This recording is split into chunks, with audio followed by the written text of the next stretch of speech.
Welcome to Lapland, and one of the most scarcely populated regions in Europe. Just over 2 million people live here on an area equivalent in size to Japan. Lapland isn't an independent state. Some of Lapland actually spreads over territory belonging to Norway, Sweden, Finland, and Russia.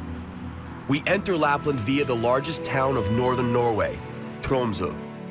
It is from here that the famous Norwegian polar explorer, Roald Amundsen, set out on his expeditions. Today, the port of Tromsø is renowned mostly for its abundance of seafood. Salmon has about the same market value here as bread.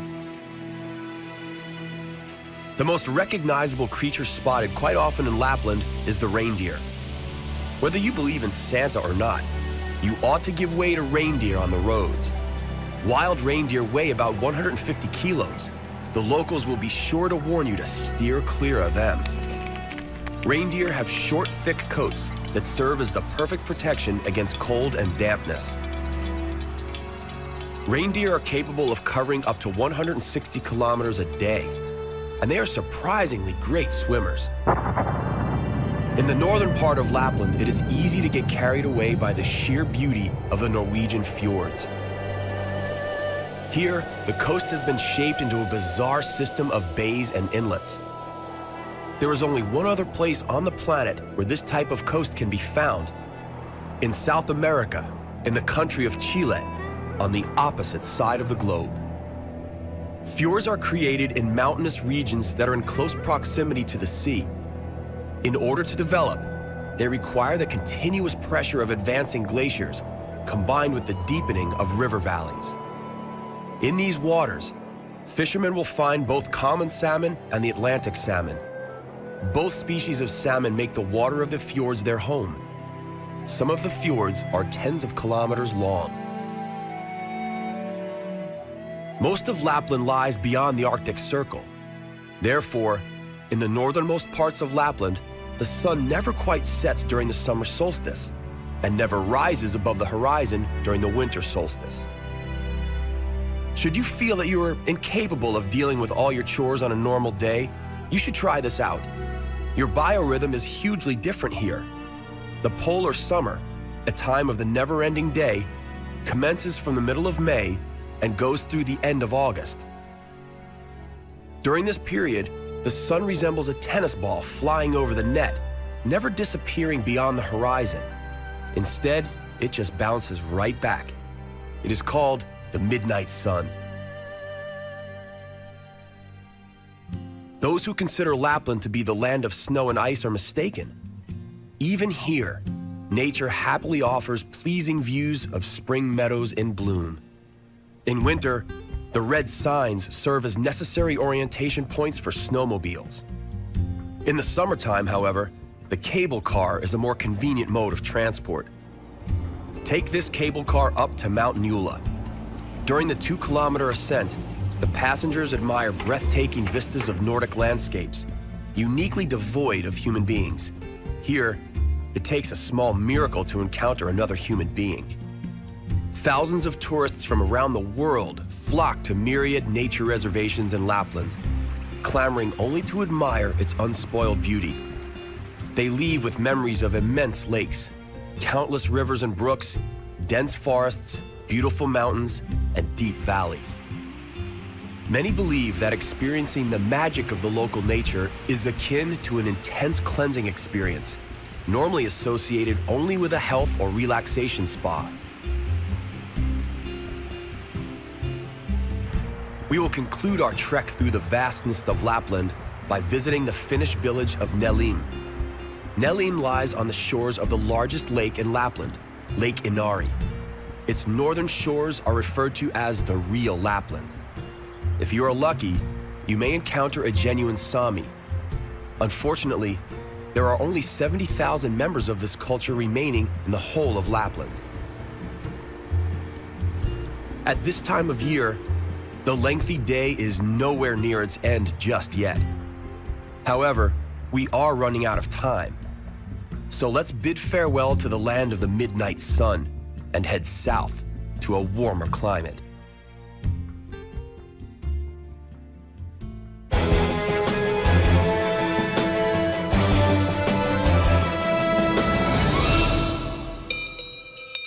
Switzerland welcomes you with the heartfelt tunes of its national instrument, the Alpine horn. The horn is almost as evocative of Switzerland as chocolate, watches, and cheese. It is inherently linked to the local landscape, made up of mountains and mist. This confederation of 26 cantons in the very center of Europe can boast of having Europe's highest mountain, the highest concentration of financiers in the world, and Swiss precision. Switzerland is just as well known for its charming miniature models. 27 miniatures made to the scale of 1 to 25 can be viewed here. The miniatures are exact replicas of Swiss fortresses, cable cars, and railways. The legend has it that these miniatures are the works of elves and goblins. The truth is that the Swiss have all of these models manufactured in France. To truly enjoy some of Switzerland's splendor, it may be necessary to overcome 4,000-meter peaks, an ordeal that may take up the better part of an hour, with a little help from some machinery, of course. Reaching the peaks takes a cogway. The cogway is a very special lift that uses cogs.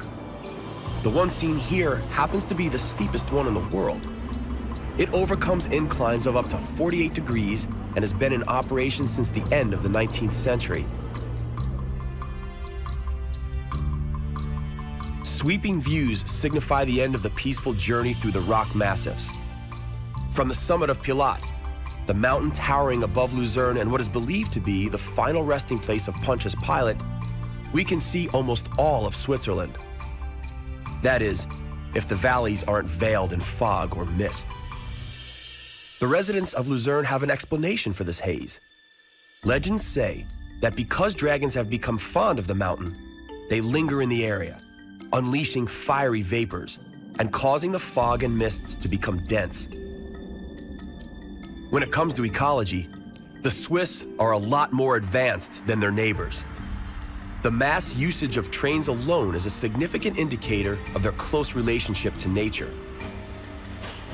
A typical example of Swiss ecological thinking is the creation of the Autoverladung, trains that transport cars through tunnels.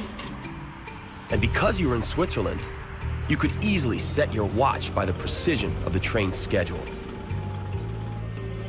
From Kleine Scheidegg, we can use the cogway to reach the highest situated European railway station. It terminates at the respectable altitude of 3,500 meters above sea level and hides in the Jungfraujoch Gap. This cogway overcomes a super elevation of 1,400 meters up to 4 times a day. The returning journeys are the quietest ones. The passengers are dazed by the low oxygen content in the air and, as a result, often fall asleep. There is a network of tunnels for the pedestrians leading from the terminal station to the summit. Most of these are carved in ice. It is hardly surprising, given that the highest concentration of glaciers in continental Europe is right here in the Swiss Alps. The mountain Jungfrau, meaning virgin, neighbors with mountains called Hunter and Monk. The question arises then, how come she is still a virgin when a hunter is nearby? The logical answer is, because a monk stands between them. The ice cave, also called the Palace in Jungfrau, lies deep beneath masses of ice. It is a world of utter silence and repose, and is the perfect venue for the exhibition of ice sculptures. The glacier moves a little each year, and so the cave has to be repaired continuously so as to prevent it from caving in. Unfortunately, the greatest threat to the caves are the visitors. More specifically, their body heat and breath create a thermal problem. The Greenland husky is a happy resident of the mountain slopes. Its initial purpose was to deliver provisions and mail to the summits. These dogs are still here. Halfway up the mountain, at about 2,300 meters above sea level, is a breeding station that was established over 70 years ago. The resident pack of dogs are the best in the world. These dogs have a very discernible and prized lineage. Their direct ancestors were the first to conquer the North Pole. The Great Aletsch Glacier in the Bernese Alps is the longest glacier in the Alps. Its course of 24 kilometers ends in the very south of Switzerland. Its area has been diminishing dramatically over the last 20 years.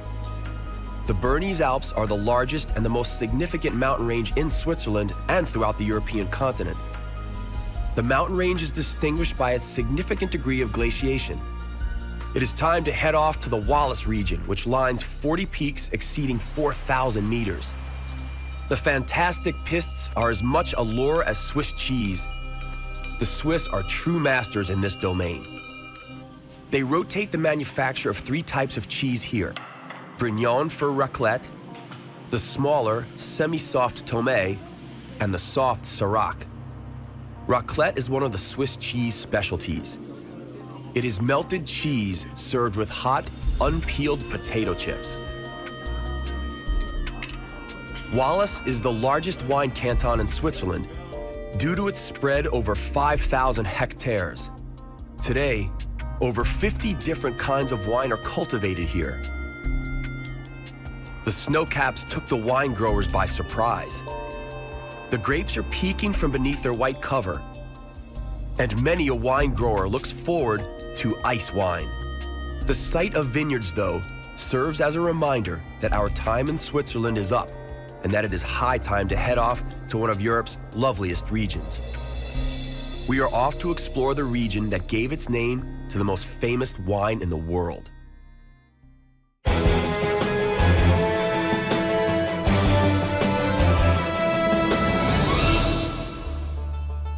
Vineyards in autumn hues, a view out of this world. It is just the way many of us imagine the legendary wine region of Champagne. Nothing but wine bushes stretching in between horizons. In reality, wine can only be cultivated in a few selected areas. This elite selection makes up just under 2% of the Champagne-Ardenne area. It was the ancient Romans that first planted wine here in the 5th century. They felt that the area bore a strong resemblance to the Italian Campania. That created the origin of the region's name. The Champagne wine growers were faced with a long and tiring battle against the prevailing natural conditions before champagne as we know it today became the world's favorite liquid with which to toast special occasions. Champagne originated most likely by accident. It was a natural process. After primary fermentation and bottling, a second alcoholic fermentation occurs in the bottle.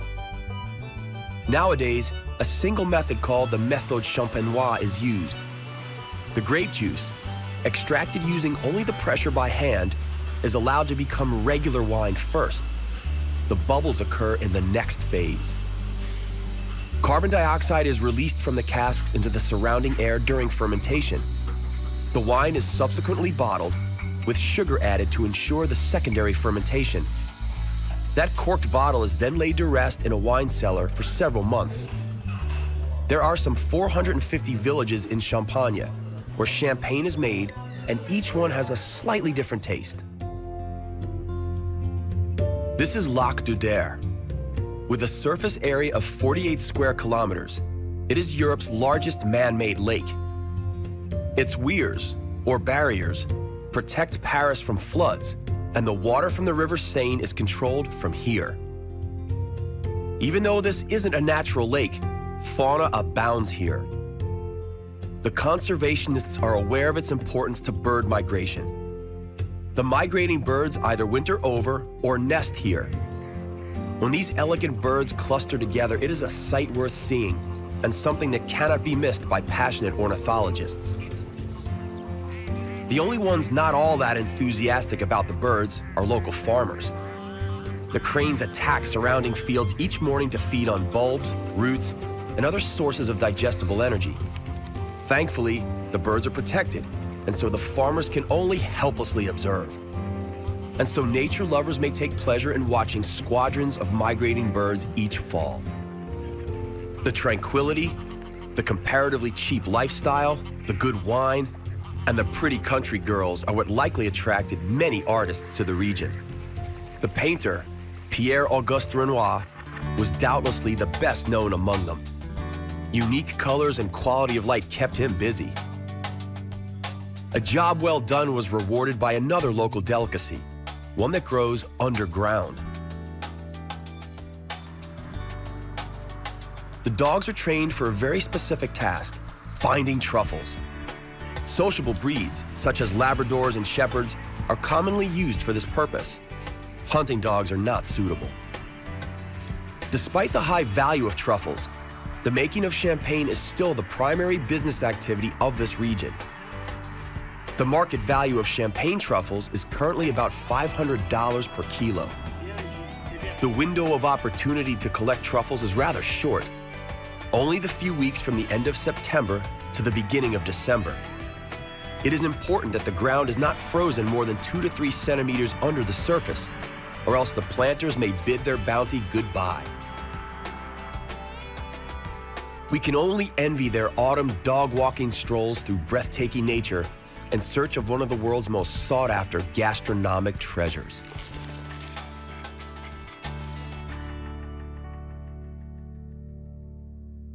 One of the largest towns of the region is Reims. It bears a rich history and, as such, is a favorite tourist attraction. The knight you see here is actually Joan of Arc. It was as a result of her visions and her determination that Charles VII was declared the King of France in 1429. This was the time when all of Europe was fixated by the Reims Cathedral. The building of the Notre Dame Cathedral, dedicated to the Virgin Mary, began in the 8th century on the foundations of another cathedral built 400 years earlier. It was here that most French kings were crowned. 38 heads of state in all lived to see their anointment here. The tradition was initialized by the French king Clovis I, the first king of the Franks to unite all the Frankish tribes under one ruler. He was baptized right here towards the end of the 5th century by Saint Remigius. For the next 1,000 years, his successors traveled to Reims to be anointed by the coronation oil from the Sainte Ampoule. Through this act, they became knights, and so could fulfill the motto of their calling: to rule is to serve. It is quite remarkable that this motto is still followed today.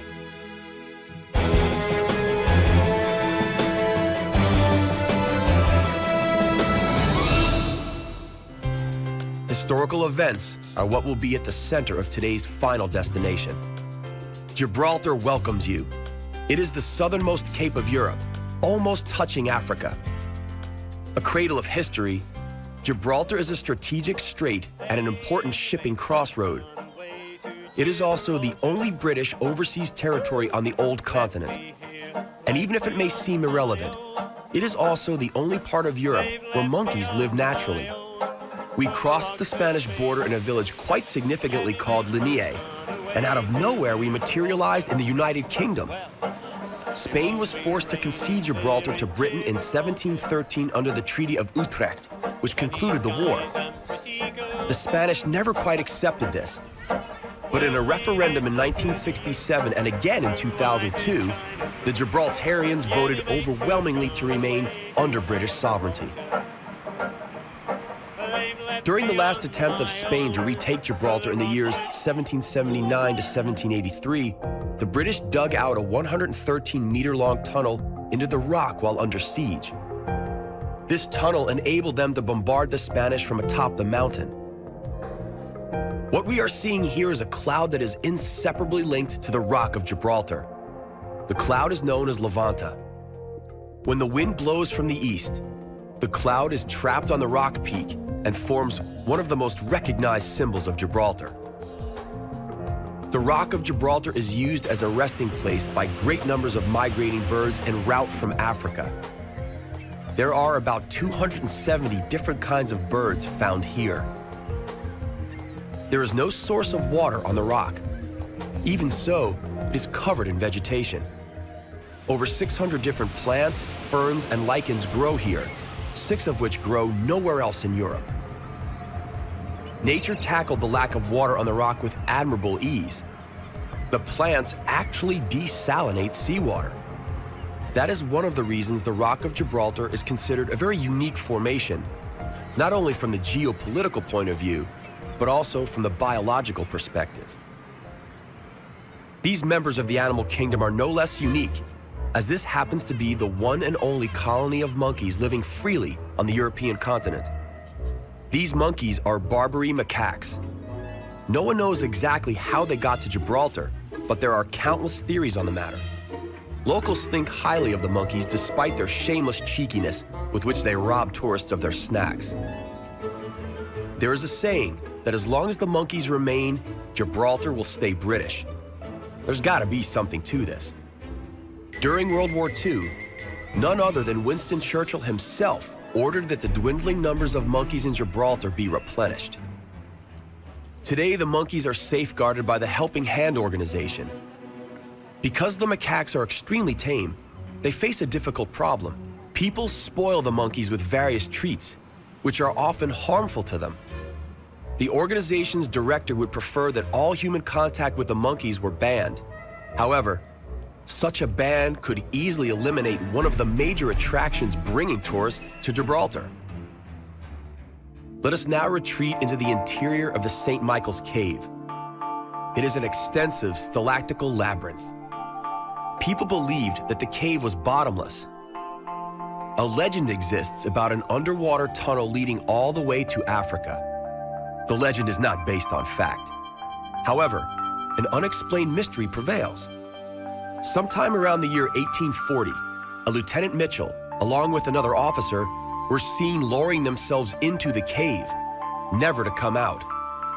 100 years later, a thorough forensic investigation found no human remains.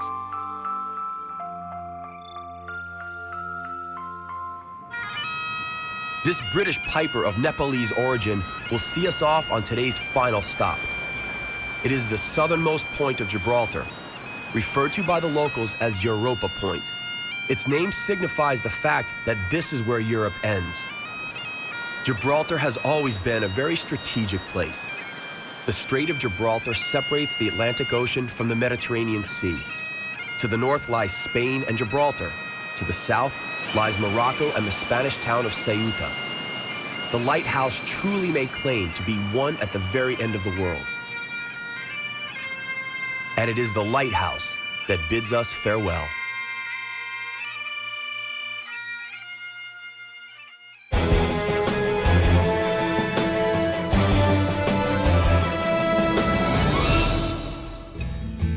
Our journey to the miraculous nooks of our planet comes to an end, for now.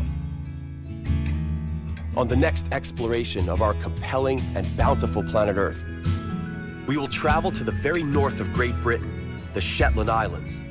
Here, 1 million birds watch as the human population, numbering only 20,000, gets on with their everyday lives.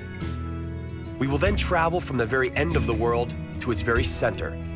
The local nomadic dervishes call the Pshi-Balchashi region in the southeastern province of Kazakhstan, Almaty, the center of the world. Later, we will follow our camera to the Yellow Mountains in central China and the Chengkang, known as the Venice of China. That's all right here on Miracles of Nature.